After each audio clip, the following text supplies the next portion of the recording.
Dr. Mansour Abbas, thank you so much for joining us. Ahlan, how are you?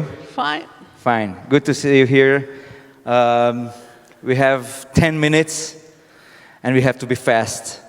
So I presented you as a visionary, as a politician that made a huge change in Israeli politics, but not only in politics, but also in Israeli society, the way we think about politics and how we see Arabs and Israelis and Jews together. And now it's time to ask you, how do you see the future of young Arabs that want to integrate in Israeli society through technology? שוב, שלום לכולם. אני אתן תשובות בעברית, ואתה תתרגם I'm בהחלט. going to translate, Dr. Abbas. למעשה, כל מה שאנחנו עושים זה למען הצעירים. זה לא אומר שאנחנו לא עובדים למען המבוגרים וכל חברי החברה, צעירים ומבוגרים, אבל בעצם אנחנו יוצרים תקווה לכולם, אבל במיוחד לצעירים, שיהיה להם יותר טוב. וכל התוכניות שאנחנו מקדמים, גם בתחומי ההייטק, אבל גם בתחומים אחרים, זה כדי ליצור הזדמנות יותר טובה לצעירים של כולנו. דרך... כן. I asked Dr. Abbas about the young generation. He says, everything I am doing now these days is for the young people. Everything I want to do is create hope for the next generation. I also work for the older ones, of course, but what I see in front of my eyes are the young people. Dr. Abbas, you know, for an Arab a young Arab in Israel, it's not that easy to integrate in society because there is no army and for many reasons. And also there is education. When you look at the education that young Arabs get today in Israel, do they have a path to technology? Do you think they can get to cyber technology, to cyber tech? שני דברים. החסם הראשון בעצם שאנחנו רוצים להתמודד איתו זה החסם הפסיכולוגי. שכל אחד ירגיש שאין תקרת לא זכוכית ולא ברזל מעל הראש שלו. ואם יש, לשבור את זה ולחצות את התקרה הזאת. זה בעצם מה שאנחנו עושים היום, ההצלחה שלנו לפרוץ קדימה, להשתלב, שותפות פוליטית ברמה הכי גבוהה במדינה, כדי ליצור את המומנטום הזה בפני הצעירים.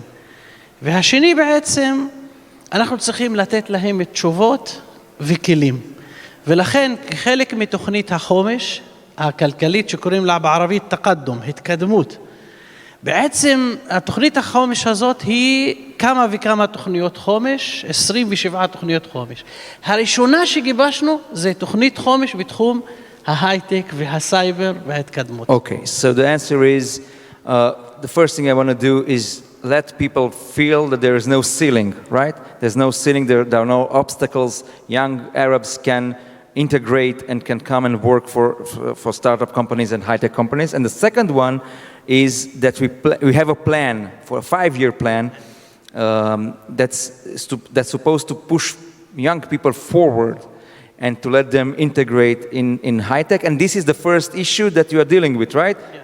Technology and startups and education. כמעט 550 עד 600 מיליון שקל השקעות בתחום קידום ההייטק בחברה הערבית. 600 million shekels investment Yes. from the government in the Arab society for startups and במישורים technology. שונים, בבתי הספר, במרכזי מחקר, בקליטה בחברות ההייטק, הקמת מרכזי סייבר והייטק. זה מכלול שלם של דברים שיקח אותנו למקום אחר לגמרי. The money is invested in schools, in parks, in technology parks, in hubs, in places where people can develop and go forward. How important is, from your point of view, that the education system or the education that the young people get will change in the near future? Because today it's not good enough, I'm guessing. בעצם ההבחנה שלנו שההון האנושי הוא האוצר שיש לנו. אין הרבה נפט וגז ודברים אחרים. אבל יש את ההון האנושי, ואני חושב שהחברה הערבית, לצד החברה היהודית, יש בה פוטנציאל אדיר, ומה שמעניין שיש רצון להתקדם בהשכלה הגבוהה. עכשיו למשל אנחנו מתמודדים עם האירוע של המלחמה באוקראינה, שים לב, 2,000 ומשהו סטודנטים לומדים באוקראינה, רפואה. ועוד כל מיני אלפי סטודנטים, כמעט 20,000 סטודנטים לומדים מחוץ לארץ, ועשרות אלפים אחרים שממלאים את הטכניון והאוניברסיטאות בתוך ישראל. מה זאת אומרת? שיש לך מסה גדולה של צעירים וצעירות במיוחד. שים לב, הסטודנטיות הערביות בטכניון הם כמעט 60 ומשהו אחוזים, יותר מהסטודנטים, וזה מאוד חשוב גם. Okay, I'm going to translate from the end, from the last part, because it's very interesting. You said that 60% of those studying at the Technion, for example, are women from the Arab society and not men. There are 2,000 Israelis, including Arabs, that study, or only Arabs? Only Arabs. 2,000 Arabs, Israeli Arabs studying right now in Ukraine medicine, for example. And the change has to come from the beginning, you say. You have to change the mentality, this is, if I understood well. This is what you're saying. היום הנטייה של הצעירים הערבים אכן ללכת למקצועות הרפואה. אנחנו צריכים את זה, זה מאוד חשוב. אבל אנחנו רוצים עוד ועוד סטודנטים וסטודנטיות ללכת לתחומי ההייטק. So many of the young Arabs here in Israel, they tend to go to learn medicine or pharmaceutical industries and so on. We have to change that. It's good that they go there. It's good, but because we see them in hospitals, we see them at Kupat Cholim, we see them everywhere in the healthcare system. And it's very good, and we're very proud of that, by the way. But you are saying, Dr. Abbas, you want to change that? You want to push people to go to technology? And how do you do that? אני חושב, כמו שהצלחנו בתחום הרפואי, שהוא חלקה טובה, אתה רואה שם צעירים וצעירות, אחים, רופאים, אחיות, רופאות, ערבים ויהודים עובדים ביחד, אני חושב שתחום ההייטק יכול להיות עוד חלקה טובה של השתלבות ביחד, עבודה ושותפות. וזו התרומה הראשונה שלנו כמפלגה שנמצאת היום בקואליציה. אמרנו שאנחנו לא נמתין לשינוי, אנחנו נעשה שותפות ואז השינוי יהיה הדדי אחרי שנעשה שותפות. אני רוצה שהשותפות הזאת שנמצאת היום ברמה הפוליטית תיכנס לתחום הרפואי, נמצאת שם, להייטק ולעוד מיני תחומים. זאת אומרת, המודל הפוליטי הזה שיהיה גם מודל כלכלי בתחומים שונים של הכלכלה. Dr. Abbas is saying that the political model that he is leading to integrate the Arabs in Israeli society in politics and through politics, it has to go through technology too also because, and you said it before, Dr. Abbas, that Israel doesn't have too much gas, it doesn't have too much oil, but we have human resources. And we can still drill there because we only touched the first layer, right? I mean, we have to drill deeper and to get to the Arab society. Now, you know, I had an idea before you came here, and I said, well, young Arabs are not going to join the IDF, but maybe they can join the ICF, Israel's cyber forces. Do you see that happen? הייתי בביקור במרכז הסייבר הלאומי, וראיתי שם דברים מדהימים. והיה רעיון שם, אני לא יודע אם יגאל מנהל המרכז הסייבר הבינלאומי נמצא היום. היה לו רעיון כזה. יש סייבר צבאי, 820, 8200. והיה לו רעיון שאנחנו צריכים מותג מקביל אזרחי.